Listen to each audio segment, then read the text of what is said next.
Something seems off in our vast universe. Almost 100 years back, astronomer Edwin Hubble revealed the universe's balloon-like expansion, with galaxies accelerating away from each other. Tracing this expansion back led us to the widely accepted origin story, the Big Bang. However, in the last 10 years, a troubling gap has emerged in this narrative. The Hubble constant, a measure of the universe's expansion rate, varies significantly depending on where astronomers focus their attention. Now, more than 2 years after its launch, the James Webb Space Telescope has provided precise new observations that confirm this inconsistency, challenging the established cosmological model. Adam Ree, an astronomy professor at Johns Hopkins University, leading the team behind the James Webb measurements, suggests that this disagreement prompts us to question our understanding of the universe's composition and its underlying physics. Many cosmologists share this sentiment. The universe's story indeed began with a bang. Suddenly, the young cosmos came into existence, a dynamic, swirling mix of matter and antimatter particles rapidly expanding. These particles appeared only to annihilate each other upon contact. Ordinarily, the matter and antimatter within this cosmic concoction should have completely consumed each other. However, scientists posit that some unknown imbalance allowed for the production of more matter than antimatter, preventing the immediate self-destruction of the universe. Gravity played a crucial role in compressing pockets of plasma, heating the matter, and generating sound waves known as baryon acoustic oscillations, moving at just over half the speed of light. Concurrently, the early universe's high energy density stretched space-time, rescuing a small portion of matter from the chaos. According to the conventional narrative, as the universe expanded like a balloon, ordinary matter, interacting with light, coalesced around clusters of invisible dark matter, forming the first galaxies interconnected by an extensive cosmic web.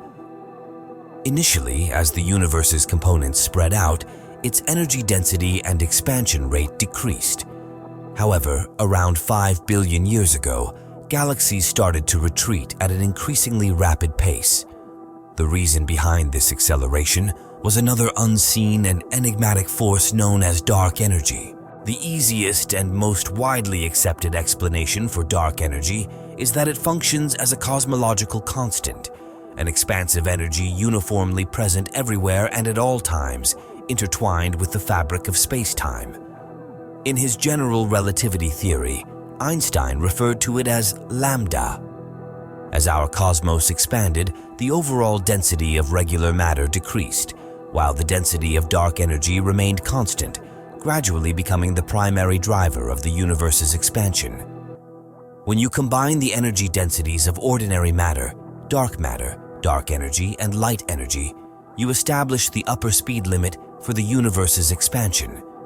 These factors also play crucial roles in the lambda cold dark matter (LCDM) model of cosmology, which charts the growth of the cosmos and predicts its eventual fate, a scenario where matter becomes so thinly spread that the universe experiences a heat death known as the Big Freeze. The model has demonstrated impressive accuracy in many of its predictions. However, challenges arise when it comes to certain cosmic mysteries. Despite extensive investigations, astronomers remain baffled by the nature of dark matter and dark energy. As Professor Ofer Lahav from University College London, who played a role in galaxy surveys related to dark energy, pointed out, the consensus is that the current composition of the universe consists of 5% ordinary atomic matter, 25% cold dark matter, and 70% dark energy. The awkward truth is that we lack a complete understanding of the latter two. A more significant concern has surfaced for the LCDM, lambda cold dark matter, model. Astrophysicists, depending on their chosen methods, observed the universe expanding at different rates, leading to a phenomenon known as the Hubble tension. Techniques focusing on the early universe reveal a much faster expansion than predicted by the LCDM model. These methods have undergone thorough scrutiny and validation through numerous observations. Therefore, as Ree said, the only reason that I can understand at this point for them to disagree is that the model that we have between them is perhaps missing something. Measuring the universe's expansion takes a little more than a radar gun. The initial method for gauging this growth focuses on the cosmic microwave background, CMB, a lingering remnant of the universe's inaugural light, generated a mere 380,000 years after the Big Bang. This imprint spans the entire celestial sphere and was meticulously mapped by the European Space Agency's Planck satellite from 2009 to 2013, yielding a Hubble constant with less than 1% uncertainty. In this snapshot of the cosmic infancy, the universe appears nearly uniform, but variations in temperature, manifesting as hotter and colder patches, indicate areas where matter is denser or sparser. These deviations trace the influence of baryon acoustic oscillations during the universe's explosive expansion. This initial soap bubble structure evolved into the cosmic web, an intricate network of intersecting strands where galaxies took shape. Analyzing these patterns with the Planck satellite enabled cosmologists to deduce the quantities of regular matter and dark matter, along with a value for the cosmological constant or dark energy. Plugging these parameters into the standard model yielded a Hubble constant of approximately 67 kilometers per s per megaparsec, with 1 megaparsec equivalent to 3.26 million light-years. Let's take a moment to consider this number. If a galaxy is situated 1 megaparsec away from us, it will move away from us, and we from it, at a rate of 67 kilometers per s. At a distance of 20 megaparsecs, this recession accelerates to 1,340 kilometers per s and continues to increase exponentially beyond that point. If a galaxy is located farther than 4,475 megaparsecs, it will recede from us at a speed surpassing that of light. Another approach to determine the rate of cosmic expansion involves the use of pulsating stars known as Cepheid variables.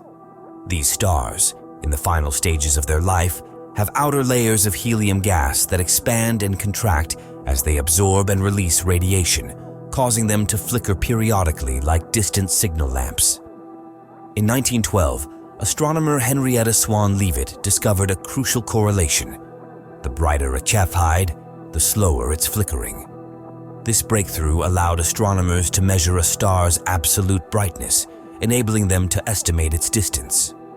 Consequently, Cepheids became invaluable standard candles for measuring the vast scale of the universe. By connecting observations of pulsating Cepheids, astronomers can create cosmic distance ladders, each step leading them further back in time. This method stands out as one of the most precise ways for astronomers to measure distances today.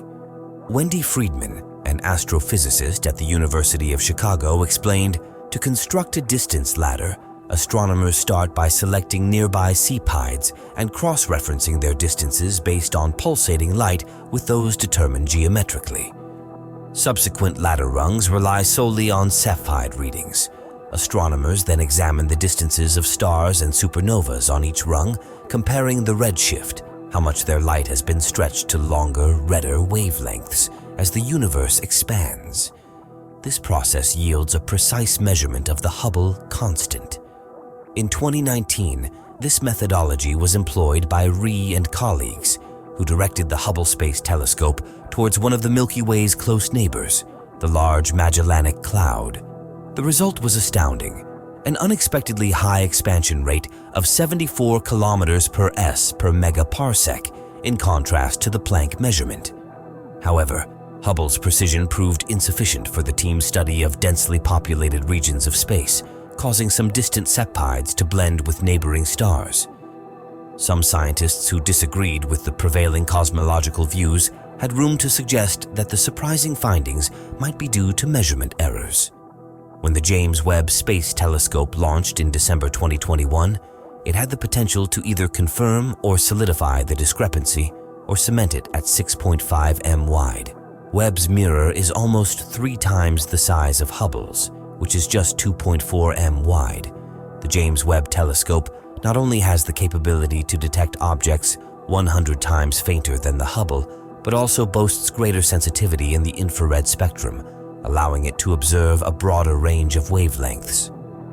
To validate their findings, scientists led by Rees Compare distances measured by the James Webb in the galaxy NGC 4258 with those of bright type 1, a supernovas. These supernovas serve as standard candles because they all burst with the same absolute luminosity in distant galaxies. Surprisingly, this comparison yielded a nearly identical result, 73 kilometers per second per megaparsec, including one made by Fredman with the Hubble Space Telescope on the rapid brightening of the most luminous tip of the branch red giant stars, and another with light bent by the gravity of massive galaxies, came back with respective results of 69.6 and 66.6 kilometers per s per megaparc. A separate result using the band-in of light also gave a value of 73 kilometers per s per megaparc. The world of cosmology was shaken. Ryan Keeley, a cosmologist from the University of California, Merced, actively involved in deciphering the Hubble tension, explained, "The precision of the CMB temperature measurement stands at 1%, and the CFI distance ladder measurement is nearing that level. Therefore, a discrepancy of 7 kilometers per s, though seemingly minor, is highly improbable to occur randomly. There is undoubtedly a specific phenomenon that requires explanation.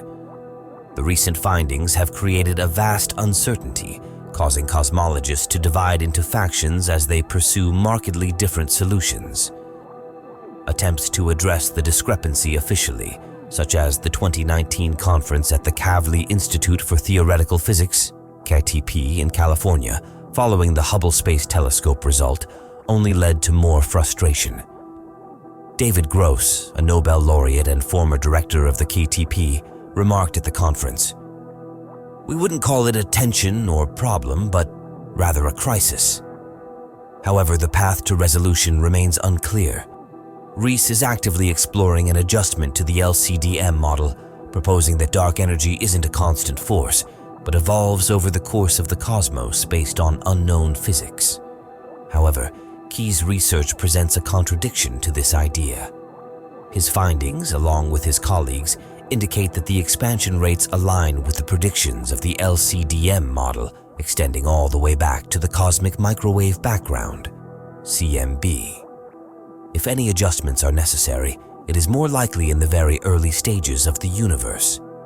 One plausible solution could involve introducing additional dark energy before the emergence of the CMB, providing an extra push to the universe's expansion without deviating from the standard model.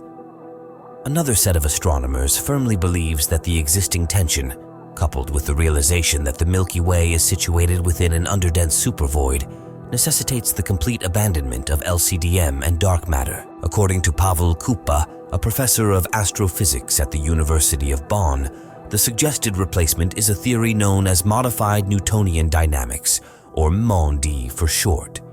This theory posits that for gravitational forces 10 trillion times smaller than those experienced on Earth's surface, such as the gravitational interactions between distant galaxies, Newton's laws become inadequate and must be substituted with alternative equations.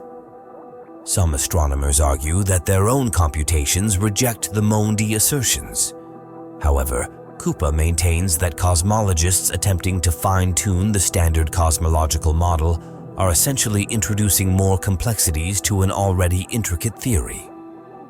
Kupa suggests that what we are observing is a fundamental breakdown in the field of science. A more positive perspective suggests that perhaps the standard model simply requires a slight adjustment. It's conceivable that dark matter and dark energy might be akin to the ancient Greek astronomers' use of epicycles, small circles employed to depict planets orbiting Earth. Epicycles accurately described the orbits of planets and were a fitting model based on available data. However, as astronomers later positioned the Sun at the center of the solar system in newer models, epicycles eventually became obsolete. If we delve into the philosophical realm, perhaps that's the underlying scenario. However, there's also the possibility that dark matter and dark energy exist but have yet to be discovered. Cosmologists are exploring various avenues for answers. CMB experiments, like the CMB-S4 project in the South Pole and the Simon Observatory in Chile, seek clues through ultra-precise measurements of radiation from the early universe. Some researchers are turning to the dark matter maps generated by the European Space Agency's Euclid Space Telescope, while others are pinning hopes on the future dark energy survey carried out by the Dark Energy Spectroscopic Instrument. Even though it might appear less probable now, there's still a chance that the Hubble tension could be resolved by uncovering an unseen systematic flaw within current measurements. For scientists like Fredman, the James Webb Telescope holds the potential to provide such a solution or unveil further mysteries. Her team is leveraging the telescope's powerful capabilities to conduct ultra-detailed measurements of various variables, including the tip of the red giant branch stars and a type of carbon star known as JAG-B stars, simultaneously. Once the necessary data is gathered, examining the agreement among these measurements will offer insights into an overarching systematic explanation. In essence, the James Webb Telescope could one day bring resolution to a long-standing debate. The hope is that this day arrives soon because, as evident, despite the vast knowledge scientists and astronomers possess about the universe, there's still much to discover. Numerous unsolved mysteries persist in our understanding of the cosmos. Here are some of the most pressing issues occupying the finest astronomical minds of the 21st century, and they expect James Webb to shed light on the mysteries of our vast universe. How supermassive black holes come together. When one enormous black hole collides with another, it sets off shock waves that ripple through space, known as gravitational waves. However, the mergers we've observed so far involve what we call stellar mass black holes, those with masses a few tens of times that of our Sun. This is relatively small compared to a supermassive black hole, which can weigh in at billions of times the mass of our Sun. Every major galaxy harbors a supermassive black hole at its center, and galaxies frequently undergo collisions. But what happens when the two black holes at their cores encounter each other? You might expect them to merge, but there's a hurdle to overcome. In order to spiral inward, the black holes must lose energy, a process achieved by emitting heat to the surrounding gas, dust, and stars. However, once they come within a certain distance of each other, there isn't sufficient material for them to lose energy to. This last hurdle, known as the final closeness challenge, implies that supermassive black holes may continue orbiting each other without merging. Nevertheless, new findings from the nanograv experiment propose that the universe is buzzing with gravitational waves resulting from the merging of supermassive black holes. The data from this hum might give us astronomers the clues they need to finally unpick this problem. Next, let's explore what the universe actually looks like. When we observe the vast structure of the cosmos today, we witness numerous galaxies arranged along endless threads forming a celestial web. It appears that slight fluctuations in density during the universe's infancy served as the starting points for the development of this intricate structure. Regions with higher density attracted more material, giving rise to galaxy-packed superclusters while leaving expansive voids in their wake. However, according to the Big Bang theory, the early universe should have been entirely smooth.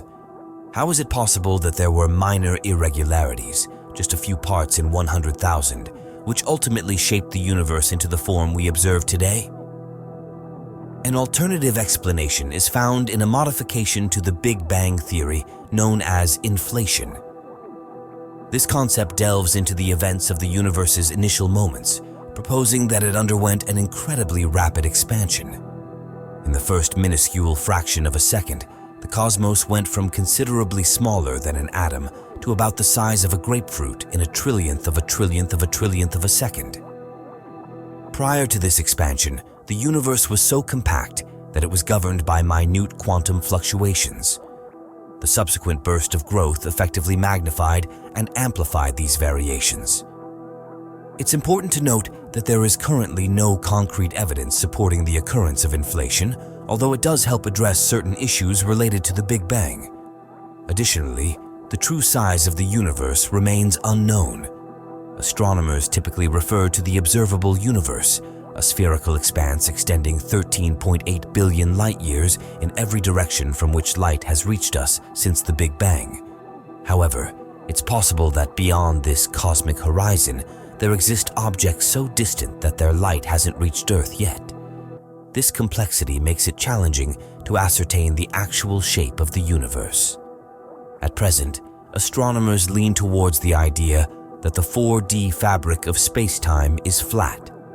Nevertheless, it's conceivable that inflation has smoothed out the billions of light-years within our observable range, and beyond that, the universe may have a curved structure. A significant mystery still revolves around the universe's overall shape. Next, let's explore what gravity really is. While we comprehend the effects of gravity, the mechanism behind its operation remains elusive. Currently, our leading explanation for gravity comes from Einstein's general theory of relativity. According to this theory, massive entities such as the Sun cause a distortion in space-time, the fabric of the universe around them. Earth, in turn, becomes entangled in this distortion, leading to the orbital dynamics we observe. Except this isn't how physicists treat any of the three other fundamental forces. They are all carried by particles called bosons. Magnets attract each other, for example, by exchanging bosons called photons. In contrast, the quest is ongoing to identify the graviton, a theoretical particle that, if discovered, would be responsible for conveying the force of gravity. Next, let's delve into the mysteries within a black hole. A common curiosity revolves around what would occur if someone were to fall into a black hole. Stray too close to the horizon, and the powerful gravitational forces will stretch you into human spaghetti. Yet, where does this pasta end up? Our leading explanation for black holes relies on Einstein's general theory of relativity. According to this theory, within a black hole, space progressively condenses into smaller volumes.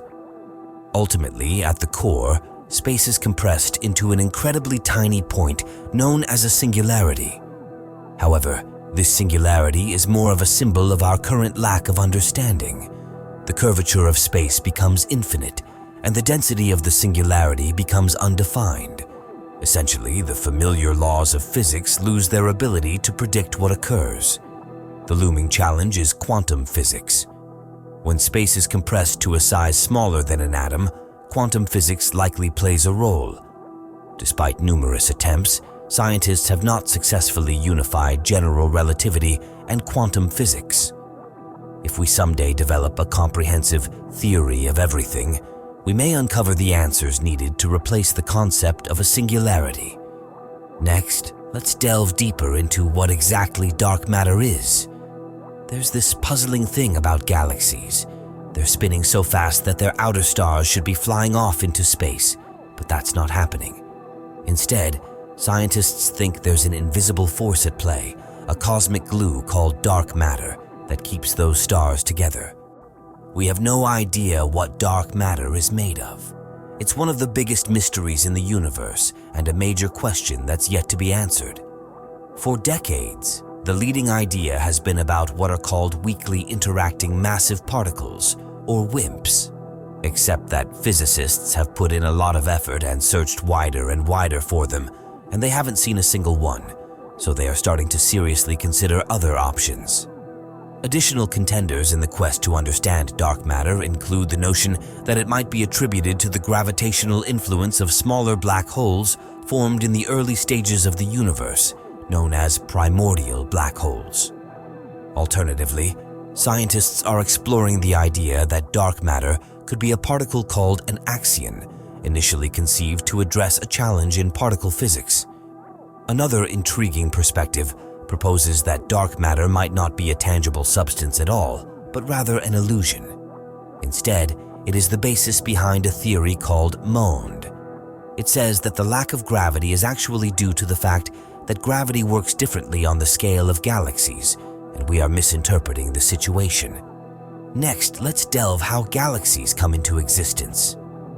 In the vast expanse of the modern universe, there are hundreds of billions, perhaps even trillions of galaxies. But the question arises, how did these celestial metropolises filled with stars come to be? It seems there are two main pathways to galaxy formation. One approach involves starting small, with individual stars and minor star clusters. Over time, the gravitational influence, facilitated by the mysterious force of dark matter, gradually binds numerous of these stellar components together, ultimately giving rise to the vast conglomerations we recognize as galaxies. This is what scientists refer to as a bottom-up approach. The alternative perspective is termed top-down, where colossal structures emerge in the early stages of the universe's history and later break down into galaxies as the cosmos ages. The James Webb Space Telescope is currently astonishing astronomers with its revelations about the early universe. It has observed fully developed galaxies a mere 400 million years after the Big Bang, and some that seem to be in the process of merging. This evidence appears to lean towards supporting the bottom-up approach. However, it doesn't necessarily have to be an either-or scenario. It's conceivable that some galaxies form through the bottom-up process, while others take shape through the top-down method. The forthcoming extensive galaxy surveys, such as those conducted by the Vera Rubin Observatory in Chile, hold the promise of providing more insights. Additionally, the James Webb Telescope is only just beginning its mission, and there is much more to be discovered. Let's explore how the universe will end. Once upon a time, astronomers thought the gravity of everything in the universe would eventually tug the cosmos back in a reversal of the Big Bang, a scenario they called the Big Crunch. However, that all changed when they stumbled upon a mysterious force called dark energy, which turned out to be behind the accelerating expansion of the universe. If this expansion continues to speed up, we could be facing a cosmic event known as the Big Rip in about 22 billion years. Picture this: everything, even down to atoms, torn apart. On a calmer trajectory, a more gradual expansion could lead us to a big freeze. Here, the universe would cool so much that stars lose their shine, and we'd eventually settle into a uniformly chilly state. That wraps up today's information for you. If you enjoyed this episode, be sure to give us a thumbs up. If you haven't subscribed yet, now's the perfect time. Just hit that subscribe button and don't forget to ring the bell. This way, you'll never miss out on our upcoming episodes.